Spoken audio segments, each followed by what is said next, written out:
Coach, after going back and watching the tape, did it tell you anything that you didn't know during the game? No, not really. I knew yeah, a little bit. In the pass protection, they bowled us. We couldn't handle the front of the pocket. It was getting collapsed back on KJ, and they were taking away all the deep throws and most of them, and we were having to throw the ball underneath. I knew we were having trouble with their blitz, with their line movement, whether it be with the blitz or their twist game. And we had uncharacteristic, we struggled snapping the ball, things of that nature. Defensively, I thought our D-line played pretty well. I thought it was good. I thought Bumper came back and, he hit guys and they went backwards, which he had been able to do. Still too many open guys in the secondary. But for the most part, I probably saw what I saw live. This is regarded as one of the better offensive lines in the country. Why did that happen? It's hard to put a finger on it because all five of them have to play in sync, and especially when you're getting twists and movement games. When we would out a call or when we would go out to a potential blitzer, the looper would come back in the A gap in the backside, and we were doubling the three up to the backside linebacker. We got caught a couple of times with that instead of just the whole line just run. But I don't know. We just haven't had that, So the bottom line, it was probably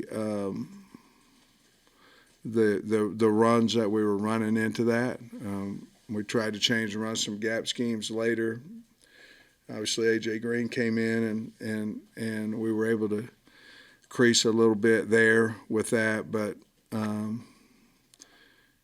it's basically we just weren't ready enough for the movement is what got us. What did you see out of the team yesterday? What do you maybe think the response might be this week with a team that's, has a chance to make the college football playoff coming in here? They're really good. Their quarterback, Daniels, makes them go. They've got a big physical offensive line. Coach Davis is doing a really good job up there. They're playing some young kids. They got a couple of freshmen at tackles that are good players. Butte and that group of wideouts is really good. They got a young freshman tight end that's really good. Three backs that play a lot. They're all good players, but they're a physical downhill running offense that if they want to get the ball outside, Daniels is a guy that's going to get it outside, and he's hard to bring down, but he can throw it too. And I think they ran the ball 20 times on Alabama, and the rest of them were all passes. Defensively, very, very good on the interior, very good. Wingo and Roy, they're really good down there. And if you get in a pass game, 18 and 11 Gay, they're both long, got speed. And, of course, they got Joe back there playing, Joe and Brooks playing safeties for them, and they've been playing really well. They've got a young freshman, Perkins, that plays out in a Sam, a nickel type situation, and a Sam Backer, and he's really a talented young guy too. They have a lot of speed. They're LSU. They got a lot of talent, and they're big. They're playing really well right now. On KJ's situation, can he get better in the course of a week, or what's the criteria for how he can go? Well, I think he feels better this week than he did last week, so I expect him to be able to throw today, and if that's the case, then I feel like he'll be fine by Saturday.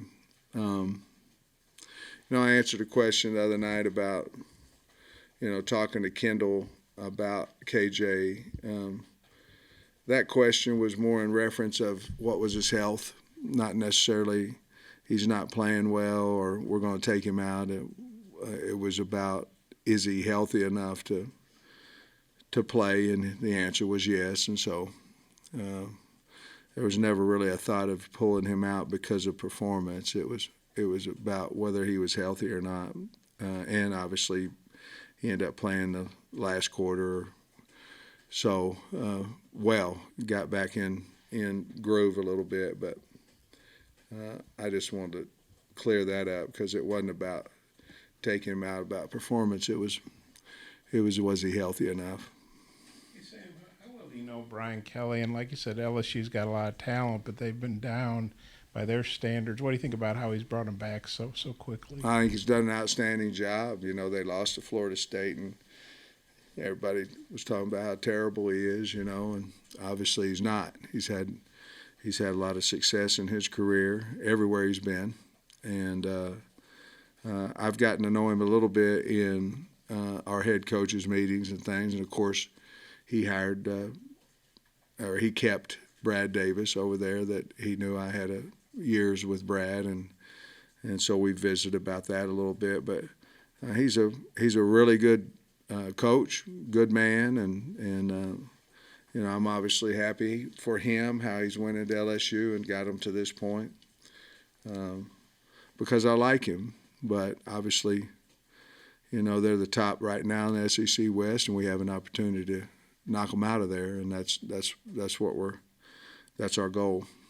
In your experience playing Alabama, I mean, I know all these SEC games are tough, but is there any advantage playing a team after they play Alabama, especially a tough, emotional game like LSU just had with them? Well, I would say, obviously we lost, so certainly we better have a chip on our shoulder because of that. So you have to look at yourself first, and then, that was a big-time game. Some people claim you can't get up twice in a row. LSU's actually had some back-to-back that were good opponents, that they've had success with. But I don't know how much truth there is to that or not. I've about come to the fact that if your team's not ready, you're going to get beat, and if they are, you got a really good chance to win. And it's about your prep and a lot about emotion and things of that nature. And it's a lot easier to get up when you're at home, in that type of game against Alabama than on the road, and hopefully you play better because of it. But I think the physicality of Bama certainly is a point to consider when you're playing a team after they played Alabama. With KJ, is it still the shoulder that's been bothering him? Yeah, it's really in the clavicle area, but there's nothing. It's bruised, and it's hard for him to throw the ball without some type of pain. And like I say, I think he's much better than what he was last week. So hopefully we'll get a good week of practice out of him and go from there. And going back to the twists and the movement that Liberty used to stop your run game, is that something you've seen this year from other teams before? How has the offensive line handled it in the past? Well, we've handled for the most part, I can remember Georgia last year, that they physically just dominated us, but they ran their defense. It wasn't a lot of movement, a lot of knockback. We've seen that, and they did the same thing against Wake Forest. Not the same, but a lot of similarities of their game plan against us was against just like Wake Forest. And to be honest with you, I don't think we simulated that. I don't think we could simulate the flatness of their movement and the speed, and ultimately the speed got us. Does LSU do some of that, or do you think they might after seeing the tape? Well, like I said, when I met with the offensive staff today, I told them we better get ready for it. They have shown it in a game or two, but that's not their forte. But if they see that, it's like anything. If you get a field goal blocked. If you don't fix it, you're going to get another one blocked, and it's the same thing here. They're going to test us.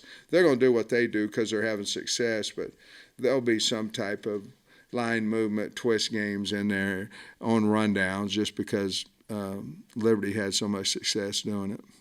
You said a couple weeks ago that Chavis and McAdoo would kind of be competing a little bit in the secondary. Just what's the state of that competition after McAdoo's Day Saturday? Well, I think there's always a competition going on, but I think McAdoo played really, really well, especially for his first real time out there. I thought he played real well.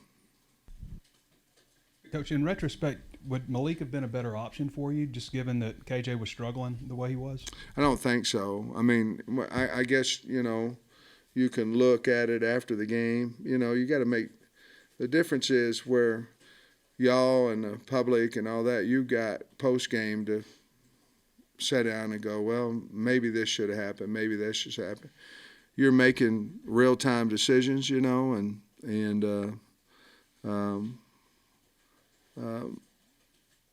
I think it is true that if you don't practice the entirety of the practice each day and each week, you're not going to play as well. I think that's proved the test of time. But at the same time, when KJ said he was ready and he wanted to go,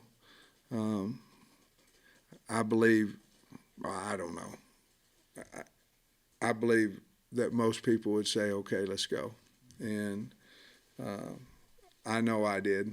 And so, but there's always concern when a guy doesn't, practice and he practiced every day, but it wasn't like, a full practice and throwing the ball all the time and those things.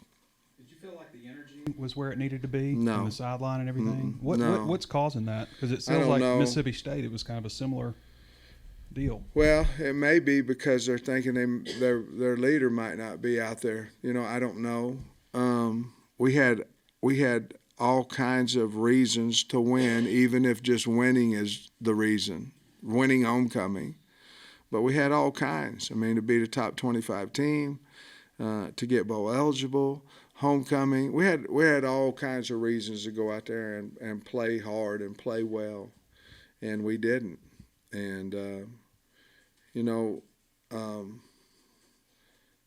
I had in last year, it was Rice, and then it was Penn State for a half, and I looked at it as it was time off. What are we doing in the 4 weeks between the bowl game and between the first game? Because Georgia Southern, we didn't have that problem. I'm talking about non-Power 5, schools. And so I was looking at it as, what are we doing in that long stretch? We got to fix it, so we can play well in openers and we can play well after buys and we can play well in the bowl situation when we have time. But now as you think about it more and more, it's, for the most part, it's non-Power 5 teams that we haven't, we woke up against Missouri State late. We never really woke up Saturday. And it shouldn't be that way. Those type teams, we've got to have a hunger. And I respect all of them. Heck, one Saturday beat us. But we've got to somehow, and we were trying to simulate it in practice with the fast starts and all these type things. I don't know why, but it was flat and you could feel it. And we couldn't get it turned around fast enough, to be honest with you. Coach, so 2 weeks there in a row, you won the toss, took the ball first. Then last week, I think Liberty won the toss, so you didn't really have an option. Yeah. What would you, if you win the toss Saturday, what's going to be your option there? Well, no matter what happened, we won the 2 previous games. And now one of them was a fumble on the 50. The other one started out sack, Auburn. The card tells you the logic tells you to defer, put your defense out there, we were trying to change it up against BYU. It worked. We won. We had the fumble, and then we kept it last week. It worked. Auburn, we won, and then this one here, they won the toss. But if we're not going to go down and move the ball and score on our first drive, there's not any reason to take it. You got your night game for Ole Miss. They still don't know if it's 6 or 6:30, but from a recruiting standpoint, how happy are you about very, very. I think our crowd will be excited and into it, and I think they will. LSU's coming to town. I think they will 11 a.m. too. But you specifically ask about recruiting. That should be a big, big day for us. Coach had a couple of guys get in trouble this weekend with Slusher and Brown. Do you have any comment on that, or have you made any disciplinary decisions with that? Yeah, we've suspended them for at least 1 week, and they've got AM runs. They've done one this morning, and they'll both participate in practice on the scout team, and it's unfortunate that we it's not acceptable, but part of our job is to teach these kids, and hopefully we'll get that done. Does Jaden Johnson kind of slide in there at nickel, or how do you see that playing out? He can. I mean, he would be certainly one of them. Chavis might be another option to go back to safety. You might move Blair to nickel. I don't know, but with the emergency of Quincy, that kind of buys us another player, another option to move around. Specifically on Jaden Daniels, from game one to now, what's the progress that you've seen out of him? Wow. Well, I think he understands the offense, and the thing about it is they've played good teams, good coordinators, and they've schemed up some nice plays, and they got him dead to rights and don't touch him, and he goes for a long run or a touchdown or what have you. I think he's always been a really outstanding runner, but I think it's his throw game and his receivers. One-on-one, they'll catch the ball now. Coach Hankton over there does a great job coaching the wideouts, and they'll go up and catch a contested. They're big, and they'll go up and catch a contested ball. But I think probably overall, I think his knowledge of the offense seems to be playing more confidently, and his passing has been really on point. To use a baseball analogy, they used to say never trade within your own division. But players, you've got McLaughlin from there, and they've got Jackson. Your guys. I mean, how weird is it that you're going to see Fouché and Brooks across the way? Well, they did everything they possibly could for Arkansas, and I'm glad they're both playing and having success at LSU. It will be obviously different, because last time I saw them on the field was for us versus Penn State. So obviously it will be different, but they're doing well, they're playing well, and it seems to have worked out for them. Coach, that play in the end zone where the ball bounced off Trey Knox's hands, second time that's happened. How have you seen him respond from that after it happened during the game on Saturday? Well, we had two receivers too close. I mean, when the ball went in the air, the only guys that could catch it was us, and we ended up tipping it to them. He responded, I thought, well. He had a couple of really nice catches, a couple of touchdowns off of it after that, but that was one that could have pulled us within 7, and it just didn't happen. But I'm not for sure that part of it wasn't, we had two receivers too close, and it was a mistake on a route, and he just didn't catch it. I don't know what you thought about Kelly rolling the dice on that 2-pointer. It worked for him. It didn't for me. I can explain that.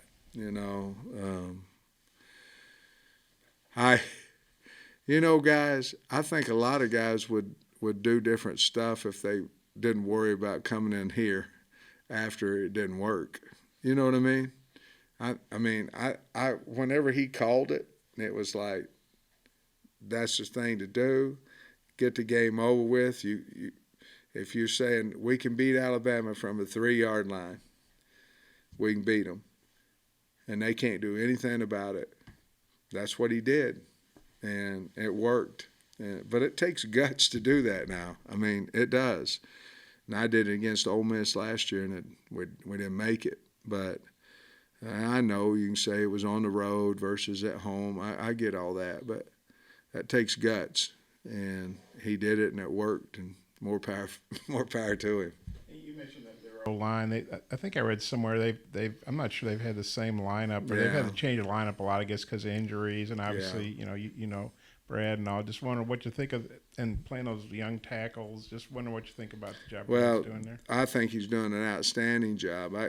They had Bradford playing at left tackle for a while, and they moved him back into guard, and they put the 2 young guys out. Well, Emory Jones has been playing tackle, but Will Campbell has really, to me, helped them because he's done a really good job at left tackle for him and allowed to move Bradford, the big kid, back inside at guard. But they're big and physical and well coached. I mean, if you look at them technique-wise, they're what an offensive line's supposed to look like off the snap of the ball, whether it be run or pass.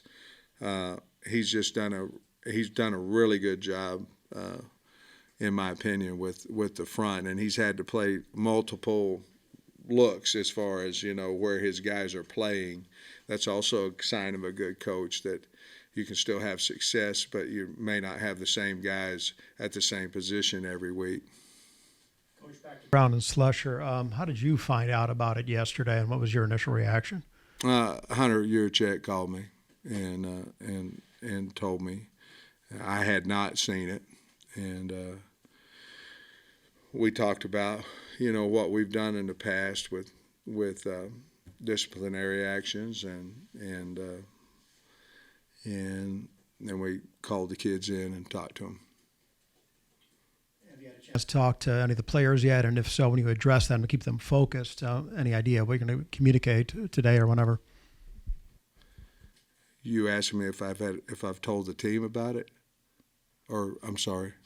Have you communicated with any of the players, or will you address the team? And if so, what might you No, I share? haven't. We have our team meeting this afternoon, so I haven't talked to any of the players about it besides the 2 players that were involved in the incident.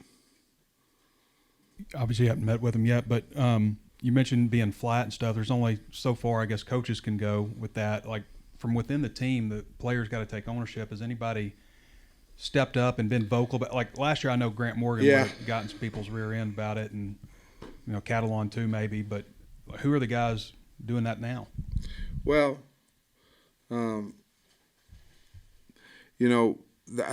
that's a good question. Our leadership more like by committee and not necessarily by 1 or 2 guys. When you have a committee of leaders, you may not have the Grant Morgan. We obviously, I think everybody knows Poole's a leader for us, but he's been hurt. You know what I mean? You understand, KJ's a leader for us, but he's been hurt. So sometimes you lose your confidence in speaking out when you're in your mind, you're looking and you're going, they know I'm hurt. They know I'm not playing as well as I did. So our leaders have physically been hurt, and so they got to get over it and know that people look at them as leaders, regardless of their playing status or anything like that. And we need to develop more of that. And I think we had it, but I think just rationalizing it, I think our top 2 leaders, those guys, have been hurt, and I think that we've got to build their confidence back up on saying what they need to say to the team. Talk about the DBs who flip teams, but Landon Jackson's he's an LSU guy, or was an LSU guy, and he's played pretty well for you on the D line, blocked that field goal the other day. Just what do you thought about Landon? His addition to the team and how I've really liked his addition to it. He didn't play as many. I think he played like 15 reps last week. But he's been a really good addition to us. Gives us a little bit of a pass rush threat. He came off that knee. I think he's getting better each week, things of that nature. So I'm glad we have him and Nudie. They've both helped us.